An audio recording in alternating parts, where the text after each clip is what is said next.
નમસ્કાર મિત્રો, દેશ અને દુનિયાના સૌથી મોટા સમાચારમાં આપનું હાર્દિક સ્વાગત છે। તો આજના તાજા સમાચાર મેળવવા માટે વિડીયોને અંત સુધી જોતા રહો અને આવા જ દરરોજના સમાચાર સૌથી પહેલા મેળવવા માટે આપણી ચેનલને સબસ્ક્રાઇબ કરવાનું ન ભૂલતા। તો આજના પ્રથમ સમાચાર હોળીની ઝાડ પરથી આગાહી ખાસ કરીને જાણી લેજો, કારણ કે મિત્રો હોળીના પર્વ પર પવનની ગતિ અને દિશાનું વિશ્લેષણ કરતા આંબાલાલ પટેલે જણાવ્યું હતું કે આ વખતે હોળી વિષ્ટિમાં પ્રગટાવવામાં આવી છે અને પવન મુખ્યત્વે ઉત્તર પશ્ચિમ દિશાનો રહ્યો છે, જે હવામાનની દ્રષ્ટિએ ખૂબ જ સાનુકૂળ સંકેત ગણાય છે। અને મિત્રો ગુજરાતમાં આ વર્ષે ચોમાસું એકંદરે ઘણું સારું રહેશે, ખાસ કરીને સૌરાષ્ટ્ર અને દક્ષિણ ગુજરાતમાં સારો વરસાદ રહેશે। અને તેમણે ખાસ અવલોકન નોંધ્યું છે કે હોળીનો ધુમાડો સીધો ઉપર જતો હોવાથી તે સારું છે અને આ વર્ષે પાછોતરો વરસાદનું જોર પણ વધુ રહેવાની શક્યતા છે। અને વૈશ્વિક ફલક પર વાત કરતાં તેમણે જણાવ્યું હતું કે માર્ચ માસમાં ગ્રહો અને ચંદ્રગ્રહણના પ્રભાવને કારણે વિશ્વના વિવિધ ભાગોમાં ખાસ કરીને નાટો દેશોમાં તણાવ વધી શકે છે। ત્યાર પછી આગળ જોઈએ તો ભારત વધુ એક યુદ્ધની તૈયારીમાં। જી હા, ખાસ કરીને જાણી લેજો, કારણ કે મિત્રો પાકિસ્તાનના રાષ્ટ્રપતિ આસિફ અલી ઝરદારીએ એવો દાવો કર્યો છે કે ભારત વધુ એક યુદ્ધની તૈયારી કરી રહ્યું છે। તેમણે કહ્યું કે ભારતીય નેતાઓ ખુલ્લેઆમ યુદ્ધ વિશે વાત કરી રહ્યા છે, પરંતુ પ્રાદેશિક શાંતિને હંમેશા ટેકો આપનાર વ્યક્તિ તરીકે તેઓ આ માર્ગની ભલામણ કરશે નહીં। અને ઝરદારીએ એમ પણ કહ્યું કે પાકિસ્તાન ભારત સાથે વાતચીત માટે તૈયાર છે અને યુદ્ધને બદલે વાતચીત જ પ્રાદેશિક સુરક્ષાનો એકમાત્ર રસ્તો છે। ત્યાર પછી આગળ જોઈએ તો દુનિયા ઉપર મોટો ખતરો, ધમકી આપવામાં આવી। ખાસ કરીને ઈરાનના સરકારી મીડિયા અનુસાર IRGC કમાન્ડર ઇન ચીફના વરિષ્ઠ સલાહકાર બ્રિગેડિયર જનરલ સરદાર ઇબ્રાહિમ જબારીએ સોમવારે સ્ટ્રેટ બંધ કરવાની જાહેરાત કરી હતી। ઈરાની સૈન્યએ સ્પષ્ટ ચેતવણી આપી હતી કે સ્ટ્રેટમાંથી પસાર થતા કોઈ પણ જહાજને આગ લગાવી દેવામાં આવશે। અને જબારીએ કહ્યું હતું કે હોર્મુઝ સ્ટ્રેટ બંધ છે, જો કોઈ તેને પાર કરવાનો પ્રયાસ કરશે તો અમારા ગાર્ડ્સ અને નૌકાદળના કર્મચારીઓ તે જહાજોને આગ લગાવી દેશે। ત્યાર પછી આગળના સમાચાર વિશે જાણીએ તો ખેડૂતોની આશાઓ ઉપર પાણી ફર્યું। ખાસ કરીને જાણી લેજો, કારણ કે મિત્રો ખેડૂતો માટે દેવા માફીને લઈ ખૂબ જ મહત્વના સમાચાર આવી રહ્યા છે। ખેડૂતો ઘણા વર્ષોથી દેવા માફીની માંગ કરતા આવ્યા છે। 2022માં ગુજરાતમાં વિધાનસભા ચૂંટણી હતી, ત્યારે ખેડૂતોને એવી આશા હતી કે ચૂંટણી પહેલાં દેવા માફીને લઈને કોઈ સારા સમાચાર આવી શકે છે, પણ ત્યારે કોઈ જાહેરાત થઈ નહીં। ત્યારબાદ ખેડૂતોને એવી આશા હતી કે 2024 લોકસભા ચૂંટણી પહેલાં ખેડૂતોને ખુશખબર મળી શકે છે, પરંતુ મિત્રો ખેડૂતોના દેવા માફી અંગે કોઈ જાહેરાત કરવામાં આવી નથી। તેથી ખેડૂતોને આશાઓ ઉપર પાણી ફર્યું છે। અને મિત્રો માત્ર કોંગ્રેસ સરકારે એવું જણાવ્યું છે કે જો તેની સરકાર બને તો મોદી સરકારે જે ઉદ્યોગપતિઓની લોન માફ કરી તે રકમ ખેડૂત માફીની જે લોન માફી છે તેમાં વાપરશે। ત્યારબાદ આગળના સમાચાર વિશે જાણીએ તો મિત્રો પેટ્રોલ 12 રૂપિયા મોંઘું થશે કે કેમ, ખાસ કરીને જાણી લેજો, કારણ કે મિત્રો અમેરિકા અને ઇઝરાયલના હુમલામાં ઈરાનના સુપ્રીમ લીડર આયાતુલ્લાહ અલી ખામેનીના મોત બાદ વૈશ્વિક બજારમાં તેલનું સંકટ ઘેરાયું છે।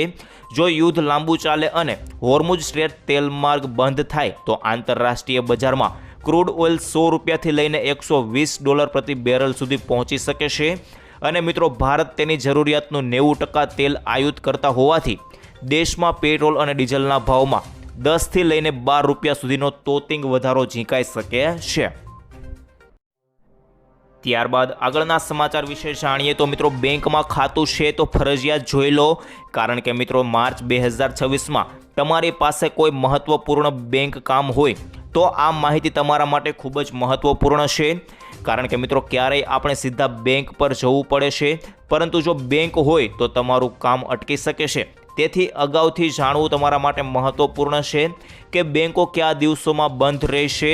અને મિત્રો RBI વેબસાઇટ અનુસાર માર્ચ 2026માં વિવિધ કારણોસર બેંકો કુલ 18 દિવસ બંધ રહેશે। ત્યાર પછી આગળના સમાચાર વિશે જોઈએ તો મિત્રો આધાર કાર્ડ ઉપર 10,000 રૂપિયા ખાસ કરીને જાણી લેજો, કારણ કે ગુજરાતના દરેક ખેડૂતો, મજૂરો અને મધ્યમ વર્ગના પરિવારો માટે ગુજરાત સરકારે આપ્યા રાહતના સમાચાર। હવેથી જનધન યોજનામાં ખેડૂતો મજૂરોને અને મધ્યમ વર્ગના પરિવારોને 10,000નો બેંક ઓવરડ્રાફ્ટ આપવામાં આવશે। જ્યારે ખાસ કરીને મિત્રો તમને જણાવું તો આ 10,000 રૂપિયાની સહાય મેળવવા માટે જનધન બેંક એકાઉન્ટ જે હોવું ફરજિયાત રહેશે। અને મિત્રો જ્યારે પહેલાં આ યોજના હેઠળ 5,000 રૂપિયા સહાય આપવામાં આવતી હતી, પરંતુ મિત્રો હવે આ વધારીને 10,000 રૂપિયા કરવામાં આવી છે। ત્યાર પછી આગળના જાણીએ તો ખેડૂતોને મળશે વીઘા દીઠ પૈસા। જી હા મિત્રો, તમને જણાવું તો ગુજરાત સરકાર દ્વારા પ્રાકૃતિક ખેતી કરતા ખેડૂતોને માટે મહત્વપૂર્ણ નિર્ણય લેવામાં આવ્યો છે। કેન્દ્ર સરકારના પ્રાકૃતિક ખેતીને પ્રોત્સાહન આપતા અપીલ કરી હતી અને ત્યારે ગુજરાત સરકારે પ્રાકૃતિક ખેતી કરતા ખેડૂતોને પ્રોત્સાહિત કરવા માટે સહાય યોજના અમલમાં મૂકી છે। મિત્રો, રાજ્ય સરકાર દ્વારા અમલમાં મુકાયેલી નવી યોજનાની માહિતી આપતા કૃષિ મંત્રી રાઘવજી પટેલે જણાવ્યું હતું કે રાજ્યના દરેક નાગરિકોને રાસાયણિક ખાતર તેમજ જંતુનાશક દવાના ઉપયોગ કર્યા વિના ઉત્પાદિત કરેલા શાકભાજી પાકો સરળતાથી મળી રહે તે માટે શાકભાજી પાકોમાં પ્રાકૃતિક કૃષિને પ્રોત્સાહન આપવાની યોજના અમલમાં મૂકવામાં આવી છે। ત્યાર પછી આગળના સમાચાર વિશે જાણીએ તો મિત્રો, વિશ્વ યુદ્ધ 1000 મોતનો ખતરો ખાસ કરીને જાણી લેજો, કારણ કે મિત્રો પશ્ચિમ એશિયામાં યુદ્ધનો કહેર વર્તાયો છે। ઈરાનમાં મૃત્યુ આંક 555 પહોંચ્યો અને મિત્રો ખાસ કરીને કુવૈતમાં અમેરિકા વિમાન તોડી ઈરાન અને અમેરિકા વચ્ચેનો સંઘર્ષ હવે ત્રીજા દિવસે વધુ વકર્યો છે। અને મિત્રો તમને જણાવું તો કુવૈત અને લેબોનનમાંથી આજે મોટા હુમલાના સમાચાર પ્રાપ્ત થયા છે, જેની અંદર મિત્રો ઈરાને તેના સર્વોચ્ચ નેતા આયાતુલ્લા અલી ખમેનીના મોતના બદલો લેવાની પ્રતિજ્ઞા લીધી છે, જેમને ગયા અઠવાડિયે અમેરિકા ઇઝરાયલના સંયુક્ત ઓપરેશનમાં ઠાર કરવામાં આવ્યા હતા। ત્યારબાદ આગળના સમાચાર વિશે જાણીએ તો મિત્રો, માત્ર 20 રૂપિયામાં 2 લાખ રૂપિયા ખાસ કરીને જાણી લેજો, કારણ કે કેન્દ્ર સરકારની એવી ઘણી યોજનાઓ છે જેને ગરીબોને ધ્યાનમાં રાખીને શરૂ કરવામાં આવી છે।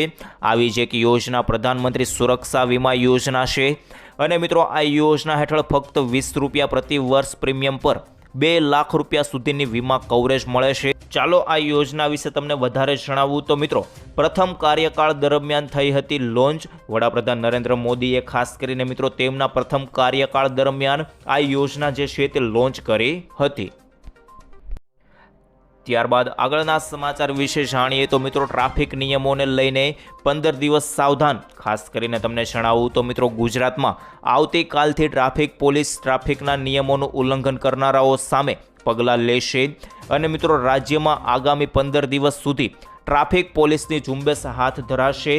મિત્રો આવતીકાલથી 15 દિવસ સુધી આ ઝુંબેશ ચાલશે અને આવતીકાલથી 15 દિવસ સુધી ટ્રાફિક ઝુંબેશ રાજ્યમાં આવતીકાલથી 15 દિવસ સુધી ઝુંબેશ ચલાવવા માટે તમામ પોલીસ કમિશનર અને એસપીને સૂચના આપવામાં આવી છે, જેની અંદર મિત્રો તમને જણાવું તો ખાસ કરીને કામગીરીનો દૈનિક રિપોર્ટ વડી કચેરીને મોકલવાનો આદેશ કરાયો છે અને વધતા જતા માર્ગ અકસ્માતોને અંકુશમાં લેવા માટે આ નિર્ણય લેવામાં આવ્યો છે। મિત્રો ટ્રાફિક પોલીસની ડ્રાઈવ દરમિયાન drunk and drive, over passenger, wrong side driving, number plate વગરના વાહનો, કાળા કાચ, હેલ્મેટનો અભાવ અને મિત્રો ગેરકાયદેસર એલઈડી લાઇટ, ત્યાર પછી અનધિકૃત પાર્કિંગ સહિતના ટ્રાફિક ભંગ સામે કાર્યવાહી કરવામાં આવશે।